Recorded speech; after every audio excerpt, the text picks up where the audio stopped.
வணக்கம் வருண் டாக்ஸ் நேயர்களே வந்து எல்லாருமே கூமாப்பட்டியை பற்றி நிறைய கேள்விப்பட்டிருப்பீங்க. கூமாப்பட்டி பற்றி நிறையா செய்திகள்லாம் வந்து பார்த்துருப்பீங்க. பட் பேசிக்கலி இந்த ஹோல் ட்ரெண்டிங் இஷ்யூலேருந்து நம்ம என்ன கற்றுக்கலாம், எனக்கு என்ன தோணுச்சு அப்படிங்கிறதான் வந்து உங்ககிட்ட நான் வந்து பகிர்ந்து போகிறேன். குறிப்பாக வந்து பார்த்தீங்கன்னா, இதுதான் வந்து முதல் முறையாக ஒரு மேபி இந்தியாலேயோ இல்லை தமிழ்நாட்டிலேயோ வந்து பார்த்தீங்கன்னா, ஒரு வில்லேஜ் இந்த மாதிரி வந்து ப்ரொமோட் பண்ணி, அதுக்கு உலக அரங்கில் வந்து பார்த்தீங்கன்னா, ஒரு பெரிய ஒரு புகழ் மட்டும் இல்லாமல் வந்து பார்த்தீங்கன்னா, மக்களோட கண் பார்வையும் வந்து கிடச்சிருக்கு. ஸோ, இதில பாசிட்டிவான விஷயம் என்ன பார்க்கலாம் அப்படின்னு எனக்கு தோணுச்சுன்னு பார்த்தீங்கன்னா, இப்போ நெறைய விளாகர்ஸ் இருப்பாய்ங்க. அவங்க வந்து ஒரு ஸ்டார் விளாகரா மாறி நெறைய இடங்கள்ல போயிட்டு வந்து காட்டுறது, ப்ரொமோட் பண்றது அப்படிங்கிறது மூலியமா அந்த இடம் ஃபேமஸ் ஆவறது. அண்ட் நெறைய ஃபுட் விளாகர்ஸும் போயிட்டு பார்த்தீங்கன்னா, சில கடைகள்ல வந்து சாப்பிட்டு பார்த்து, அத வந்து அவங்க தெரிஞ்சோ தெரியாமலோ வந்து ப்ரொமோட் பண்ணுவாங்க. அதன் மூலியமா மக்களுக்கு அது வந்து தெரிஞ்சு ரொம்ப பிரசித்தி பெற்ற ஒரு இடமா மாறி, அதற்கப்புறம் அந்த டூரிஸ்ட் ஸ்பாட்டுக்கோ, இல்ல அந்த ஃபுட் ஸ்பாட்டுக்கோ எல்லாருமே போயிட்டு வந்து சாப்பிடுறது, இல்ல போய் மகிழ்றத வந்து நம்மளால பார்க்க முடியும். அதே மாரி தான் வந்து இந்த இளைஞர் கூமாப்பட்டிய வந்து விதவிதமா வந்து ப்ரமோட் பண்ணி, அது நெறைய ஒரு காமிக்கா பண்ணதுனால மக்கள்கிட்ட வந்து சேர்ந்திருக்கு. ஸோ, இதுல வந்து என்ன தோணுச்சு அப்டின்னா, எல்லா ஊர்லயுமே வந்து ரொம்ப முக்கியமான நெறைய விஷயங்கள் இருக்கு. ஸோ, அது வந்து இயற்கை எழில் கொஞ்சும் இடமா கூமாப்பட்டி மாரியே இல்லனா கூட வந்து பார்த்தீங்கன்னா, ஒவ்வொரு ஊர்லயும் வந்து நெறையா மக்களுக்கு தெரியாத விஷயங்கள்லாம் இருக்கு. அது சாப்பிடுற இடமா இருக்கலாம், இல்ல வரலாற்று சிறப்புமிக்க ஒரு இடமா இருக்கலாம். உதாரணத்துக்கு வந்து பார்த்தீங்கன்னா, நம்ம எல்லாரையுமே ஆண்ட ஒரு மாமன்னரோட ஒரு சமாதி இருக்கக்கூடிய இடமா இருக்கலாம், இல்ல நம்பப்படக்கூடிய இடமா இருக்கலாம். அது மட்டும் இல்லாம இப்போ கமர்ஷியலா நெறைய டெம்பிள்ஸ் இருக்கும். அந்த கோயிலுக்கு மட்டும் தான் வந்து பார்த்தீங்கன்னா வந்து நெறைய காணிக்கை வரும். அங்க போயிட்டு நெறைய பேர் வந்து போவாங்க. அத சுத்தி வந்து இந்த கோயில சுத்தியே வந்து பார்த்தீங்கன்னா, ஒரு பெரிய ஒரு வியாபாரமும் வந்து உண்டாயிருக்கும். இந்த மாரி சில கோயில்கள் மட்டும் தான் இருக்கும். ஆனா, Tamil Nadu is like state of temples. இந்தியாலயே வந்து பார்த்தீங்கன்னா, நெறைய கோயில்கள் இருக்கக்கூடிய ஒரு மாநிலமா நம்ம மாநிலம் இருக்கு. அப்படி இருக்கிறப்போ, ஒவ்வொரு கோயிலுக்கும் கண்டுக்கப்படாத தொன்மை வாய்ந்த பல கோயில்கள் வந்து பல ஊர்கள்ல, பல கிராமங்கள்ல வந்து இருக்க தான் வந்து செய்யுது. யாருக்கு ஒரு ஊர்ல இருக்க விஷயம் தெரியுதோ இல்லையோ வந்து பார்த்தீங்கன்னா, அந்த ஊர்ல இருக்க மக்களுக்கு வந்து இயற்கை எழில் கொஞ்சம் ஸ்பாட்ஸா இருக்கலாம். இல்ல நான் சொன்ன மாரி வரலாற்று சிறப்புமிக்க கோயில்களா இருக்கலாம். ரொம்ப பிரசித்தி பெற்ற தொன்மையான ரொம்ப நாளா ஓடிட்டு இருக்க ஒரு உணவகமா இருக்கலாம். இல்ல ரொம்ப புகழ் வாய்ந்த ஒரு நபரா இருக்கலாம். உதாரணத்துக்கு மதுரையில வந்து பார்த்தீங்கன்னா வந்து, ரொம்ப பழங்கால ஜெயின்ஸ சுமந்து வந்துட்டு இருக்க விருமாண்டி தேவர் அப்படின்னு ஒருத்தர் இருக்காருன்னு சொன்னாங்கல்ல. அந்த மாரி வந்து ஒவ்வொரு ஊர்லயும் வந்து பார்த்தீங்கன்னா, வெவ்வேறு புகழ் கொண்ட பல மக்களா இருக்கலாம். சாதனை செய்யக்கூடியவர்கள். இந்த மாரி எல்லா விஷயத்தையும் வந்து பார்த்தீங்கன்னா, இந்த இளைஞர் எப்படி வந்து தன்னுடைய கனவு நகரமான ஐலேண்ட் ஊரான கூமாப்பட்டிய வந்து ப்ரமோட் பண்ணாரோ, அதே மாரி வந்து இதுல இருந்து நம்மளுக்கு என்ன கத்துக்கலாம்னா, ஒவ்வொரு ஊரையும் அந்தந்த ஊர்ல இருக்கிற மக்கள் வந்து ப்ரமோட் பண்ணலாம். ஏன்னா, எல்லா ஊருக்கும் ஒரு சிறப்பு இருக்கு, வரலாறு இருக்கு, அங்க கண்டுக்கப்படாத நெறைய இடங்கள் இருக்கு. அங்க போய் பார்க்க வேண்டிய நெறைய விஷயங்கள் இருக்கும். அதனால இதுல இருந்து லைக் ஒரு கிராமத்துல இருக்காங்க அப்டின்னா, அந்த கிராமத்துல இருக்க முக்கியமான விஷயங்கள்லாம் வந்து பார்த்தீங்கன்னா, அவங்க வந்து ப்ரமோட் பண்ணிட்டு இருக்கலாம். இதன் மூலியமா வந்து சுற்றுலா விஷயங்கள் மட்டும் வந்து பார்த்தீங்கன்னா, அந்த ஊருக்கு ஒரு பொருளாதாரம் வந்து உயரும் அப்படிங்கிறதையும் வந்து தாண்டி பார்த்தீங்கன்னா, ரொம்ப நம்ப கண்ணுக்கு இவ்வளோ நாள் வந்து படாத முக்கியமான இடங்கள், நம்மளுக்கு கண்ணுக்கு வந்து நிக்காத வரலாற்றில் சொல்லப்படாத இடங்கள்லாம் வந்து பார்த்தீங்கன்னா, இந்த மாரி வந்து உள்ளூர்காரங்கள் மூலியமா நம்மளுக்கு விஷயம் தெரியும். இதனால நம்பளுக்கு வழக்கமா போற இடம் அப்படிங்கிறதையும் தாண்டி, நம்ம முக்கியமான நம்ம பார்க்க தவற விட்ட நெறைய இடங்கள போய் பார்க்கறதுக்கு உண்டான வாய்ப்பு இருக்கு. ஸோ எல்லா கிராமம், எல்லா ஊரும் டிசர்வ்ஸ் குட் நேம் இல்லையா? Good recognition. ஸோ இதன் மூலியமா இது ஒரு நல்ல புரமோஷன் டெக்னிக்கா நம்மளால வந்து பார்க்க முடிஞ்சது. இன்னொரு ஒரு விஷயம், இந்த இளைஞர் வந்து தனக்கு தெரியாமலே என்ன தப்பு பண்ணிட்டாரு அப்படின்னு பார்த்தீங்கன்னா, அது வந்து ஒரு ரெஸ்ட்ரிக்டட் பிளேஸ். ஒரு சுற்றுலா தலமா வந்து அறிவிக்கப்படாத ஒரு இடத்த வந்து புரமோட் பண்ணிட்டாரு அப்படிங்கிறதுனால, இன்னைக்கு வந்து அங்க யாருமே போக்கூடாது அப்படிங்கிற ஒரு தடைய வந்து போட்டிருக்காங்க. அங்க நெறைய பேர் போய் வந்து பார்த்தீங்கன்னா ஏமாறுறாங்க. இன்னும் வந்து அந்த இடம் வந்து சுற்றுலா தலத்துக்கான வேலைகள்லாம் வந்து செய்யல அப்படிங்கிறதுனால, நெறைய பேர் போயிட்டு வந்து பார்த்தீங்கன்னா, திரும்பியும் வந்து அனுப்பப்படுறாங்க. ஏன் குறிப்பா இந்த இளைஞர் மேலேயே வந்து அரசாங்கம் தரப்புல இருந்து என்ன மாரி சொல்றாங்க, ஒரு இன்டைரக்ட் மிரட்டல் என்னன்னு பார்த்தீங்கன்னா வந்து, நெனச்சா இவர் மேல வந்து கேஸ் போடலாம். ஒரு சுற்றுலாதலமா வந்து அறிவிக்கப்படாத இடத்த வந்து ரெஸ்ட்ரிக்டட் பிளேஸ்ல அந்த ஏரியில போய் குளிச்சு இவர் வந்து பார்த்தீங்கன்னா, பல பேரோட உயிருக்கு வந்து இன்டைரக்ட்டா வந்து ஆபத்தை வந்து விளைவிச்சிருக்காரு. அதனால இவர் மேல நாங்க நெனச்சா கேஸ் போடலாம் அப்படிங்கிற மாரியும் வந்து சொல்றாங்க. ஸோ ஒரு விஷயத்த ப்ரமோட் பண்றீங்க அப்படின்னா, அதுக்கு லீகலா அந்த இடத்துக்கு வந்து போலாமா? அரசாங்கத்தோட அனுமதி இருக்கா? அது ரிசர்வ்ட் ஃபாரஸ்ட்டா? அது மட்டும் இல்லாம ரெஸ்ட்ரிக்டட் ஏரியாவா?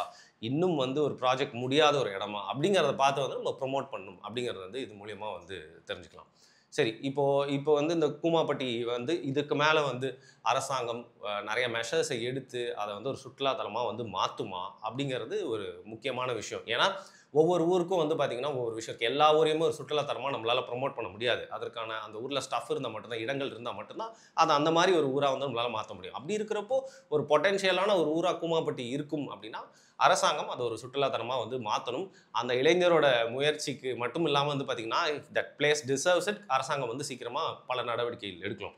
இன்னொரு ஒரு ஆன் தி அதர் சைட் நம்ம பேச வேண்டிய என்ன இருக்குன்னு பார்த்தீங்கன்னா, பல இடங்கள் நம்ம தொகை வந்து அதிகமா இருக்கக்கூடிய ஒரு நாடா இருக்கிறதுனால வந்து பார்த்தீங்கன்னா, பல இடங்கள் ரொம்ப இயற்கை எழில் கொஞ்சும் இடமா இருக்கு அப்படின்னா வந்து, நம்ம பார்க்குறப்போ வந்து, இத வந்து நெறைய விளாகர்ஸ் வந்து காட்டாமலே இருந்திருக்கலாம். இது வெளி உலகத்துக்கு வந்து தெரியாமலே இருந்திருக்கலாம். எவ்ளோ அழகா ஒரு காலகட்டத்தில இருந்த இடம், அமைதியான, ரம்மியமான இயற்கை எழில் கொஞ்சும் சுத்தமான இடமா இருந்தத, சுற்றுலா தலமா பல பேர் ப்ரமோட் பண்ணி விட்டதுக்கப்புறம், அந்த இடத்த போய் பார்த்துட்டு, மக்கள்லாம் கூட்ட கூட்டமா போயிட்டு, அங்க இருக்கிற அ அனிமல்ஸ்க்கா இருக்கட்டும், அங்க இருக்கிற மரங்கள், செடிகளுக்கு இடையூறா, அது மட்டும் இல்லாம போயிட்டு குப்பைய போட்டு அந்த இடத்தையே வந்து நாசம் பண்றத வந்து நம்ம பார்த்துருக்கோம். ஸோ, அதையும் வந்து அரசாங்கம் முழுசா வந்து கண்ட்ரோல் பண்ணணும். ஏன்னா, ஒரு இடத்த வந்து ப்ரமோட் பண்ணிட்டாங்க. அது வந்து சுற்றுலா தலமா மாறிடுச்சு. எல்லாருமே போக ஆரம்பிச்சுட்டாங்க அப்படின்னா, முழுசா அத வந்து ரெஸ்ட்ரிக்ட் பண்ணிடணும். அங்க யாருமே அலவுட் இல்ல அப்படின்னா. இல்லன்னா என்ன பண்ணலாம்ன்னு பார்த்தீங்கன்னா, ஒரு கண்ட்ரோல்டு ஒரு அட்மாஸ்பியரா அந்த ஸ்பேஸ வந்து உருவாக்கி, அரசாங்கம் அதன் மூலியமா லாபம் ஈட்டுறது மட்டும் இல்லாம, ஒரு நாளைக்கு குறிப்பிட்டத்தக்க மக்கள் தான் வந்து அந்த இடத்துக்கு போணும் அப்படின்னு, ஒரு சைடு அரசாங்கத்துக்கு லாபம் ஈட்டுறது மட்டும் இல்லாம, அந்த இடத்தையும் பாதுகாக்கிறதுக்கு என்ன பண்ணலாம் அப்படிங்கிறத, அங்க வரக்கூடிய மக்கள் குடுக்கக்கூடிய காச வச்சே வந்து பார்த்தீங்கன்னா, அந்த இடத்த வந்து மெயின்டெயின் பண்ணலாம். ஸோ இத தான் வந்து நம்ம ஊர்ல வந்து பண்ண முடியும். ஏன்னா, இப்போ நம்மளது வந்து ஒரு வெரி பாப்புலேட்டட் கண்ட்ரி அப்படிங்கிறனால வந்து பார்த்தீங்கன்னா, நம்ம யாரையுமே வந்து எந்த இடத்துக்கு போங்க, போகாதீங்கன்னு சொல்ல முடியாது. ஒரு சுற்றுலா தலம்லாம் எல்லாருமே போய் பார்க்கணும்னு ஆசை தான் வந்து படுவாங்க. அந்த வகையில வந்து நம்ம ஊர்ல வந்து இனிமேல் மனிதர் கால்படாத இடங்கள்லாம் இருக்கா அப்படின்னே வந்து தெரியல. அது வந்து எவ்வளோ ரெஸ்ட்ரிக்டட் பிளேஸ்லயே நெறைய பேர்லாம் போய் இன்னும் சுத்தி பார்த்துட்டு தான் வந்து இருக்காங்க. வனத்துறை கிட்ட வந்து மாட்றவங்க ரொம்ப கம்மி பேர் தான். அப்படி இருக்கிறப்போ, எல்லா இடத்துக்குமே வந்து இவ்ளோ கும்பல் இருக்க ஒரு நாட்ல வந்து கண்டிப்பா போய் பார்க்க தான் போறாங்க. அண்ட் தமிழ்நாட்ல மட்டும் இல்லாம இந்த மாரி ஒரு இடம் வந்து பார்த்தீங்கன்னா, ரொம்ப ப்ரமோட் ஆயிருச்சு அப்படின்னா, அண்டை மாநிலமான கேரளால இருந்து கூட நெறைய பேர் வரதுக்கான வாய்ப்பு இருக்கு. ஏன்னா, இங்க இருக்கிற ரீல்ஸ், வீடியோஸ் எல்லாருமே வந்து பக்கத்து மாநிலத்தில இருக்கவங்களும் வந்து பார்த்துட்டு தான் இருக்காங்க. அப்படி இருக்கிறப்போ, ஒரு பெரும் கூட்டம் வந்து ஒரு இடத்த வந்து பார்க்க போறாங்க, என்ஜாய் பண்ண போறாங்க அப்படிங்கிற பட்சத்தில, இது வந்து பார்த்தீங்கன்னா, அரசாங்கம் எப்படி வந்து கண்ட்ரோல் பண்ண போகுது? எப்படி அத ரெகுலரைஸ் பண்ண போறாங்க? அப்படிங்கிறதும் ஒரு முக்கியமான ஒரு கேள்வியா இருக்கு. ஸோ, இன்டர்நெட்ல வந்து ஒவ்வொரு விஷயமும் புதுசா நடக்குது. அத இதுக்கு முன்னாடி நம்ம வரலாற்றில பார்த்ததே இல்ல. அப்படி ஒரு ட்ரெண்டிங்கான ஒரு விஷயம் தான் வந்து பார்த்தீங்கன்னா, இந்த கூமாப்பட்டி அப்படிங்கிற வில்லேஜ வந்து ஃபேமஸ் பண்ணி விட்டது. இதில ஹியூமரையும் தாண்டி வந்து நம்ம இவ்வளோ விஷயங்கள் இருக்கு அப்படிங்கிறது எனக்கு தோணுச்சுன்றனால தான் உங்ககிட்ட ஷேர் பண்ணிக்கணும்னு நான் நெனச்சேன். அத தாண்டி வந்து பார்த்தீங்கன்னா, கூமாப்பட்டியை தொடர்ந்து பூலாம்பட்டி அப்படின்னு சொல்லிட்டு ஒரு ஊர வந்து ப்ரமோட் பண்ண ஆரம்பிச்சிருக்காங்க. அண்ட் ஏற்கனவே பல பேர் வந்து பார்த்தீங்கன்னா, வந்து பைக் எடுத்துட்டு அந்த ஊருக்கு போயிட்டு, என்னடா எதுவுமே இல்லன்னு டிசப்பாயிண்ட் ஆயிட்டு வந்திருக்காங்க. ஏன் அந்த ஊர்ல இருக்கிற சில பேரே வந்து பார்த்தீங்கன்னா, இந்த கூமாப்பட்டிய பத்தின போஸ்ட்ல கீழ வந்து, "டேய் எங்க ஊர்ல 4 தெருவும் 10 வீடும் தான்டா இருக்கு. வந்து ஏமாறாதீங்க." அப்படிங்கிற மாரி விஷயங்களும் வந்து சொல்லிட்டு இருக்காங்க. ஸோ இது ஒரு மிக்ஸட் ரெஸ்பான்ஸ் தான் இந்த கூமாப்பட்டி அப்படிங்கிற ஹோல் ட்ரெண்டிங் இஷ்யூலேருந்து வெளிவந்தத நம்மளால வந்து பார்க்க முடியும். ஸோ மனிதர்கள் வந்து புது புது இடமா போய் பார்க்கணும் அப்படின்னு நினைக்கிறது அவங்களோட கியூரியாசிட்டிய வந்து தவிர்க்கவே முடியாது. அதுவும் இன்னைக்கு வந்து பார்த்தீங்கன்னா, பசங்கள்லாம் பைக் எடுத்துட்டு வந்து ஒரு ரைடு போயிட்டு, ஊர விட்டு ஊரெல்லாம் தாண்டி போய் இந்த மாரி பார்க்கறதுன்றத நெறைய பேர் ஒரு ஹாபியா வச்சிருக்காங்க. அது ஒரு அட்வென்ச்சரும் கூட. அப்படி இருக்கிறப்போ எங்க போணும், எங்க போக்கூடாது அப்படிங்கிறத அரசாங்கம் வந்து பார்த்தீங்கன்னா, கட்டுப்படுத்தி ஏன்னா எல்லாருமே இந்த பைக்ல போயிட்டு வந்து நெறைய இடத்துல எக்ஸ்ப்ளோர் பண்ணணும் அப்படிங்கிறது வந்து இப்ப நெறைய பசங்க வந்து பண்ணிட்டு இருக்காங்க. அதுல நீர்நிலைகள எடுத்துக்கிட்டீங்கன்னா, ஒரு விஷயம் என்னன்னு பார்த்தீங்கன்னா, அ அத ரொம்ப ரெஸ்ட்ரிக்ட் பண்ணணும். ஏன்னா வந்து இவ்வளோ அழகான இடத்துல ஏங்க குளிக்க விட மாட்றாங்க அப்படின்னு நீங்க ஈஸியா கேட்கலாம். பட் 10ல 5 வந்து பார்த்தீங்கன்னா, அசம்பாவிதம் நடக்கிறதுக்கு உண்டான நெறைய வாய்ப்பு நீர்நிலைகள்ல வந்து இருக்கு. ஏன்னா, அ பசங்க போறாங்க அப்படின்னா, அதுல ஒரு 5 பேர் வந்து கிட்டயே குளிச்சுட்டு இருப்பான். பட் கண்டிப்பா ஒரு 2 பேர் ஆராத்த புடிச்சு வந்து ஏரியில, இல்ல குளத்துல வந்து இறங்கிருவாங்க. அப்படி உயிரிழப்புகள் நெறைய ஏற்பட்டதையும் நம்ம வந்து பார்த்திருப்போம். பல பேர் இந்த ஸ்விம்மிங் அண்ட் ட்ரிங்கிங் அப்படிங்கிறத ஒரு பேட் காம்பினேஷன் அப்படிங்கிறதே புரியாம வந்து பார்த்தீங்கன்னா, போயிட்டு ஒரு ஆத்தங்கரையிலயோ, இல்ல ஒரு ஏரிக்கரையிலயோ பக்கத்துல நல்லா உட்கார்ந்து சரக்கு அடிக்க வேண்டியது பசங்க. அதுக்கப்புறம் என்ஜாய் பண்ணி குளிக்க வேண்டியது. குளிச்சுட்டு இருக்கும்போது மெயினா நீங்க வந்து சரக்கு அடிச்சுட்டு அதாவது நீங்க ஆல்கஹால் எடுத்துட்டு வந்து இந்த நீர்நிலைகள்ல இறங்குனீங்க அப்படின்னு பார்த்தீங்கன்னா, ஸ்விம்மிங்க்கு உண்டான கேப்பபிலிட்டி வந்து உங்களுக்கு ரொம்ப கம்மியா இருக்கும். கடல்லலாம் சொல்லவே தேவையில்ல. மூழ்கறதுக்கு உண்டான நெறைய பாசிபிலிட்டீஸ் இருக்கு. ஸோ ஆல்கஹால் அண்ட் அந்த ஸ்விம்மிங் அப்படிங்கிறத சேர்த்து பண்ணும்போது வந்து பார்த்தீங்கன்னா, நெறைய உயிரிழப்புகள் ஏற்படுறதுக்கான வாய்ப்பு இருக்கு. குறிப்பா இந்த மாரி ஏரி, குளங்கள்லலாம் சில இடத்துல வந்து சேத்துல கால் சிக்கி, இந்த மாரிலாம் கூட நெறைய பேர் வந்து சாகுறாங்க. ஸோ இது மாரி நீர்நிலைகள்ல போயிட்டு குளிக்கிறது அப்படிங்கிறதையும் வந்து கவர்மெண்ட் ரொம்ப கண்ட்ரோல் பண்ணணும்.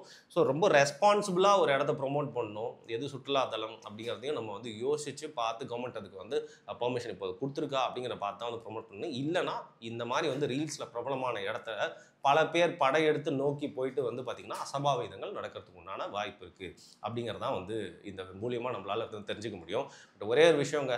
எப்படி தன்னோட ஊரை ப்ரொமோட் பண்ணணும் அப்படிங்கிறத நான் ஏற்கனவே சொன்ன மாதிரி வந்து இவர்கிட்ட இருந்து கற்றுக்கலாம். ஸோ நீங்கள் எல்லாருமே வந்து உங்களோட ஊரை வந்து இதே மாதிரி வந்து ப்ரொமோட் பண்ணுங்கள். அங்கே இருக்கக்கூடிய முக்கியமான இடங்கள், மக்கள் போய் பார்க்கணும்னு நினைக்கக்கூடிய இடங்களை வந்து இந்த டெக்னிக்கை பயன்படுத்தி ரொம்ப ரெஸ்பான்சிபிளாக ப்ரொமோட் பண்ணலாம் அப்படிங்கிறது தான் என்னுடைய கருத்து.